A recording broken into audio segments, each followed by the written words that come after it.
السلام عليكم waxaan ka hadlaynaa mamnuucidda sacuudiga oo mamnuucay makrofanada masaajidda waqtiga salaada arrinkaana runtii dhaliyay isku dhexyaac dadka bannaanka masjidka ku tukanayo iyadoo la fiirinayo inayna maqlaynin akhrinta imaamka iyo takbiirta gaar ahaan dadka ragcadaha dambe ka soo haleelay salaada in ayna aqoonin ragcadda la marayo muuqaalkan hordhace wuxuu muujinayaa mid ka mid ah dadka tukanaya oo sajaayadiisa qaatay asagoo xanaaqsan lehna gurigayga ayaan ku tukan waxba ma maqlo كل اللي يصلي في بيته يصلي في بيته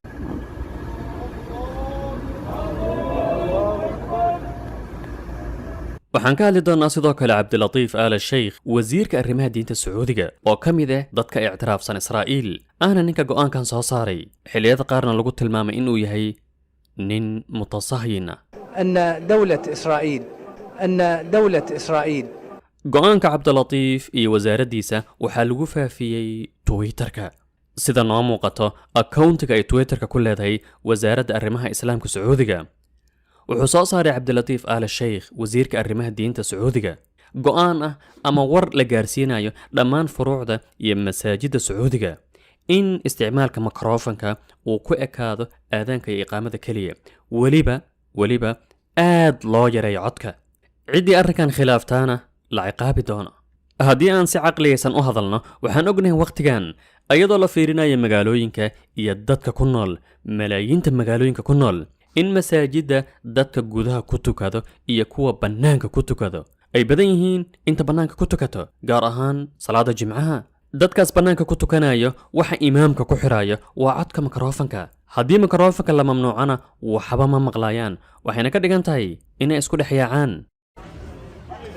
كل اللي يصلي في بيته يصلي في بيته dhinaca kale waxaa kor loo qaaday dj-ga iyo mikrofanada myuusiga iyo heesaha kala duwan dhacday meel ay ka socotay hees ayaa waxa u dhowaa masjid arrinkan wuxuu ka dhacay sacuudiga meesha heesaas ay ka socoto waxa u dhowaa masjid waxayna ahayd wakhtigii aadaanka haddaba ma ayna qadarinin aadaanka iyo in la addimaayo kadibna qof dumar ah ayaa qaylisay waxaa shidmay iimaanka yar ee quluubteeda ku jiray kadibna waxay tiri arrinkan maan arrin macquula salaa صلاة وقفوا خلاص صلاة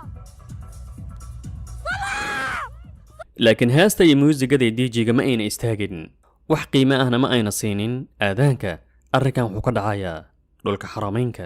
arrinka cajiibka ayaa ah cabdilatiif aala sheykh ninkan mamnuucay mikrofanada masaajidda waxaa jira muuqaal hore oo uu ku leeyahay dadka faafinaya beenta ah in aan mamnuucayna mikrofanada masaajidda in ay yihiin dad been abuuranaya rabana in ay sumcadda dowladda sacuudiga ku ciyaaraan wuxuu lahaa dad kale mikrofanka ayaa la mamnuuci doonaa waxay ahayd sanad ka hor 2 sano ka hor qiyaastii in ay yihiin dad raba keliya in ay sumcadda sacuudiga ku ciyaaraan asagoo arrinkan wakhtigaas u arkay inuu yahay arrin fadiixada arrin aanan wanaagsanayn laakiin maanta asagii ayaa go'aankan soo saaray هنالك تعميم يعني يصدر كل سنة تصدرها الوزارة هو تعميم يعني ضبط الصوت وأيضا منع مكبرات الصوت في صلوات التراويح والقيام وقد أثيرت هذه القضية عبر وسائل الإعلام ما الرد الذي يرده معالي الوزير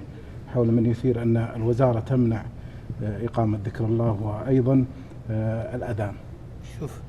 أولا أشكرك على هذا السؤال وإنما هناك أصحاب أهواء وأيضا أبواق يخدمون أعداء هذه الدولة المباركة للتشويش على المواطنين ولزعزعة ثقتهم في الوزارة وفي المسؤولين فينبغي الحذر منهم فينبغي على المسلم أن يتبين ولا يستعجل ولا يكون إمعة ضعيف الإرادة ضعيف الإدراك كل من قال قولة قائل يندفع وراءها أو كذا أنا في هذا الوقت haddaba marmarsiyaha ay wataan waa in mikrofanada ay dadka dhibayaan laakiin waaqaca dhulka yaalla wuxuu leeyahay maya arrinkan dadka ma dhibaayo marka koowaad waddamada khaliijka guri uuna ku jirin mukayaf ama ac ma lahan ayadoo la fiirinayo kulaylka cimilada iyo qaabka ay guryaha u dhisan yihiin ayaa keenayo in xitaa aanan xilliyada qaar la maqlaynin aadaanka oo aad isweydiinayso ma la addimay iyo dadku inay muslimiin yihiin jirinna qof dhibsanayo salaad la akhrinayo ama qur'aanka inta salaada la tukanayo iyo allahu akbartayo samica allahu liman xamida in uuna jirin qof muslim oo dhibsanayo haddaba arrinku shaqo kuma lahan dhibka dadka waa djiga iyo muusiga aan maqalno aadaankan iyo salaadan naga aamusiya sacuudiga maanta waxaa ka jira hay-ad ay ku magacaabaan hay-ad lagu magacaabo hay-atu tarfiih oo uu sidoo kale madax ka yahay mid reer aala sheykh ah turki aala sheykh oo ah hay-ad qaabilsan dhinaca fasaadka hay-atu tarfiih waxay sameeyeen hadda galbeedka aadaan ayay soo kaxaystaan waxa lagu magacaabi karo araadilul qowm dadka ugu liito galbeedkaas dadka ugu liita ayay soo kaxaystaan sida heesaaga raabka leel weyn oo markaad aragto yacni qof bini aadan ku tilmaami karin muuqaalkiisa markaad aragto sidoo kale mar waxay soo dhejiyeen boorar in ay sacuudiga hees ka qaadi doonto mid lagu magacaabo Nicki Minaj keliya asturto xubinta taranka inta kale way qaawan tahay sacuudiga la keeni rabay laakiin dadkii ayaa qayliyey ololo ballaaran ayaa dhacay kadibna way baajiyeen haddaba raabyahankaas maraykanka ah ee leel weyn lagu magacaabo markuu sacuudiga ka soo laabtay ayuu faafiyey war caan ahaa yani caalamka dhanna uu la yaabay sida yani ninkaas saas qaab ilaahnimo acuudu billaah yani wuxuu yidhi sida ii soo dhoweeyeen sida waxa soo dhaweynaa maahan dadka caadiga shacabka caadiga maa madaxda oo xitaa magacaabayo moxamed bin salmaan dhaxal sugaa sacuudiga wuxuu yidhi sida ii soo dhoweeyeen xitaa madaxda uma soo dhoweeyaan hadalkan ayuu sheegay oo ah in xitaa lacag dahab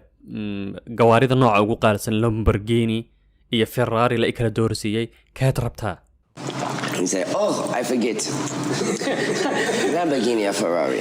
I thought it was a general question, like I do all the damn time. It was a general question. Like quick time with slime? I'm still thinking he joking too. I'm still thinking he just joking, not joking. Think he just showing his. Yeah, I said Lamborghini truck. I said they knew. I heard they don't want a Lamborghini truck. They knew. I got that bit like 2-3 days ago. haddaba haddaad isweydiinayso culimmada sacuudiga ah oo maxay ahayd hay-ati kibaar alculamaa caa'id alqarni alcariifi sudays yacni dadkaas runtii xitaa kama munaaqashoon karaan xitaa ma dhihi karaan bal arrinkan aan ka hadalno xalaal mase xaaraan manfaca miyaa ka dhalanayso mase mafsado ayaa ka dhalanayso shiba wey mid hadli karta ma lahan kaliya waxaa socda ololo ay dadka muslimiinta caadiga ay wadaan shacabka sacuudiga uu wado oo ah yani arrinkan inuu yahay yani ay leeyihiin khalaas wax noo dhiman ma lahan arrin muujinayo in aan nahay dal muslima ma lahan كل اللي يصلي بيه صلي بيه صلاة